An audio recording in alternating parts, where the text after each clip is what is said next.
everyone, and welcome to our first chapter training. You may have seen the last one, and so thank you for tuning into that if you did. And this one is going to be called Adapting to a Virtual World, Leading Your Chapter Virtually. So you might be totally new to this, or you might just be looking for some sort of fresh ideas. So we are here to say that with some of our chapter leaders. I'm Devin, so I'm the program coordinator here at CDN, and I kind of oversee all the chapters. And we do have Megan from UCLA and Nicole from NYU, if you guys wanted to introduce yourselves.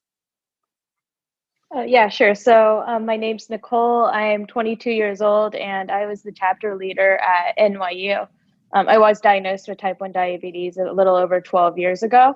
I've really enjoyed throughout my college years being involved with the College Diabetes Network and kind of like forming the chapter at NYU. And I recently graduated this past May. Hi, my name is Megan. I'm 20 years old. I'm going into my junior year at UCLA, and I've had type 1 diabetes for 2 years. I was diagnosed right before I went to UCLA, and I'm the co-founder and co-president of the chapter at UCLA. UCLA didn't have any sort of type 1 or diabetes-related club at all, so it's super exciting. Awesome. So we are going to just jump in to our first little slide here. What was your first virtual event that you held / your favorite virtual event? So the NYU chapter of the College Diabetes Network hosted an event for prospective college students at the end of April, kind of like shortly before they were kind of deciding on like which college to attend. Where like the NYU chapter collaborated with about like 4 other universities in the northeastern area with CDN chapters, and we kind of like just had a panel and discussed life in college with diabetes and the value of the College Diabetes Network. We also, had the pleasure of having Devin kind of like also talk about CDN on a national level and give an overview of the organization. So, it was like really great just kind of speaking to the target audience of high school students and their families just about our different experiences with CDN and living in college with diabetes. Yeah, UCLA had our first virtual event ever for the club. It was our first meeting. We had it about a month ago, so it was super exciting. Basically, it was me and the other co-presidents. We had a total of 11 people show up, which I think is pretty encouraging to see for a first event. And there was also about 5 or 6 people that still wanted to come but just were unable to. So I think it was very encouraging to see so many people interested. Basically, we just gave a brief overview of what CDN was, described a little bit about our personal experiences with type 1, because of a lot of the people that did show up did not have type 1. They were just genuinely interested, or they knew someone who had type 1. So that was very cool to see. And then we also had a guest speaker from the American Diabetes Association come talk to the club, and that definitely motivated a lot of the people that came, because he got us all excited for events that we could volunteer in virtually this year. So it was super fun and exciting. Awesome. Thank you guys for that. We are going to jump on to the next one. What was the easiest part about hosting your virtual event? So kind of like the easiest part about hosting our event was, I mentioned like the NYU chapter collaborated with a few other CDN chapters around the northeastern area, and it was just like very easy to work with these different leaders. They were very like responsive and easy to communicate with over email, or even like having like virtual planning meetings for the event. Also the CDN staff, of course, like Devin is great to collaborate with. So, it was just like great overall, like working with different members of the College Diabetes Network. So I'd say that's the easiest part from my experience.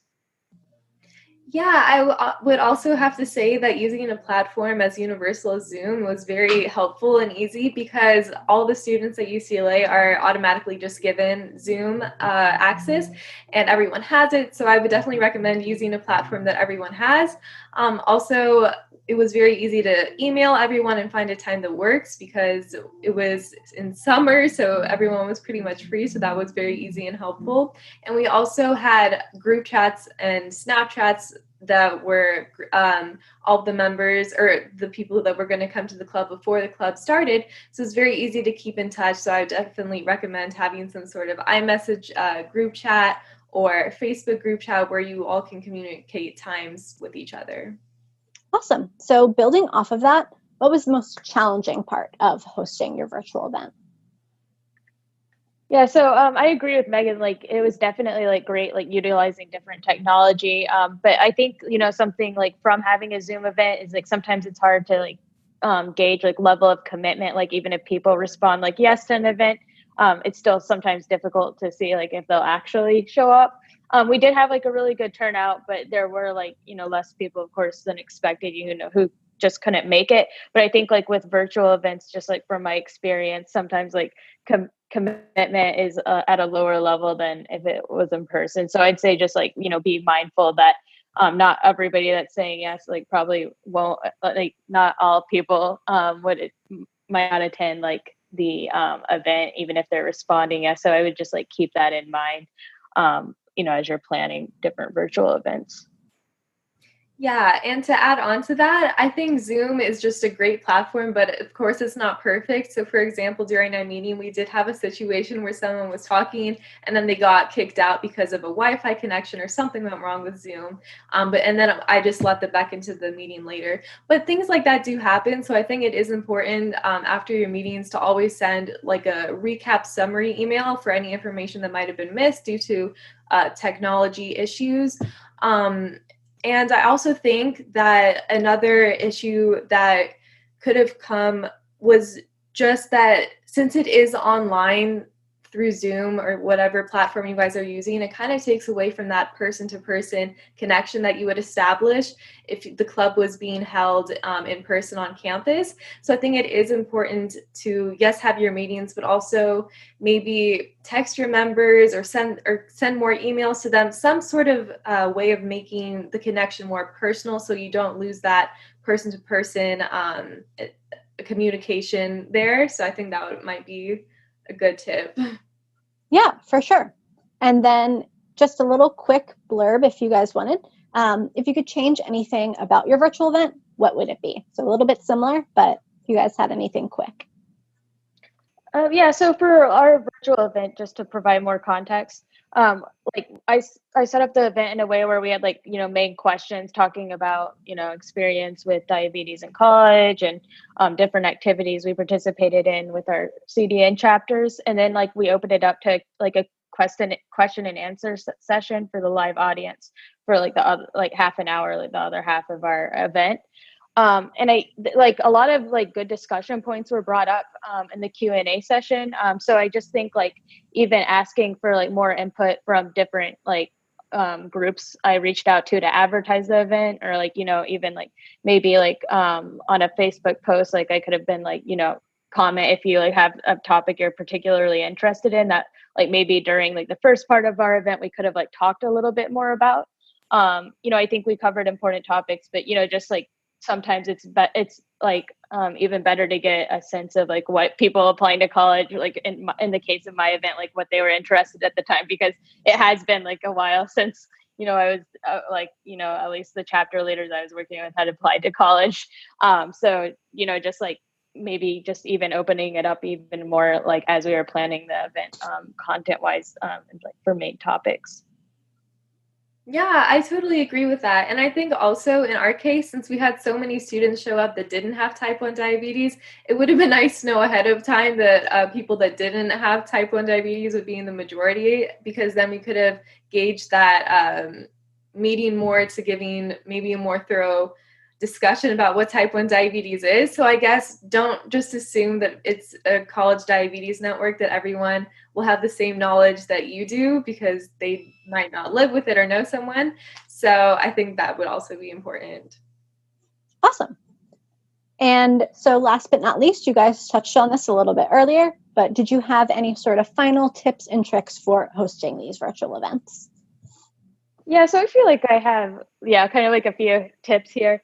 I do agree with Megan, like the technology like is instrumental in kind of like planning these events. So I think like clear communication with the people you're collaborating with is like very important. So yeah, I set up like a group me chat with the different leaders I was collaborating with. I tried to keep like, a good email communication. And then like with like Megan was saying, like after a logistics planning meeting, I would send like a recap email in case anybody wasn't attend or their internet cut out or something like that, so that everybody was on the same page. I also think it's like, good just generally as you're like conceiving of an event to have like some sort of clear general purpose for the event. You just even like writing it down helps a lot just to articulate it. Keeping like your target audience in mind, and yeah, just general logistics. So like mine was, for prospective college students. So I made sure to plan it, before the college decision deadline, not afterwards, that type of thing. I also think it's important to have like a clear agenda for the event. And I think it was good to kind of like state that agenda at the beginning of the event so that, all of the members kind of like know what to expect. And, in case they have to leave early or something like that, they know where to like find it and find the topic they're interested in, like what place it is in the recording. And then kind of like lastly, like marketing is really important in advertising for the event. So kind of like thinking about like who you're reaching out to, for us, like social media was like an important part of our advertising.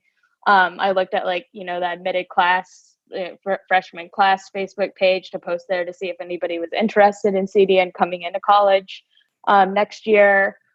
Like reached out to different like doctor offices and clinics, even like local JDRF contacts for like high school students, and like University Health Center, Disability Center. I think like that was also helpful, just to reach out to different departments. And then like one last thing, I think like when I was creating like the flyer for the event, I tried to keep it like as simple as possible, just like with the timing and like the main purpose again, just to keep it simple. So if somebody like sees the post of the flyer, they can quickly skim and then see if they're interested in attending. So, just keeping everything like pretty simple and straightforward so that everybody's on the same page. Yeah, I completely agree. I think it was super helpful that we sent out a survey before we planned the meeting to find a time that worked with everyone. So I think that is something important for the upcoming school year, is that you could send out some sort of Google survey that would just see when everyone had their classes, so you could schedule a time that works for everyone, since we do have that advantage now due to quarantine. And I think also, like you said, post it everywhere on Instagram, on your Snapchat story. And also you could ask your teachers in your classes to send out an email as well, because those teachers in your especially have a lot of students that are interested in more health and science type related topics. So that could also be really helpful as well. I also think it's really exciting if you can manage to get a guest speaker to come to your meeting, because that usually makes the meeting more excited, I guess. And there's other information. For example, like I said, we had the American Diabetes Association come talk to us. We would love to have Devin come talk to us as well. That would be so fun, because it really does get all of the club members super excited when they see someone from an organization like that come and talk to you. So I think that could definitely help in gaining more people coming to your meetings. Awesome. Thank you both for that. That has been wonderful. You've provided a bunch of great information. And so here, right on the screen, we have my information. If you have any questions about anything virtual event related, starting a chapter related, just really anything, you can reach out to me at devin@collegediabetesnetwork.org or chapters@collegediabetesnetwork.org. And with that, thank you for tuning in today, and enjoy the rest of your day wherever you may.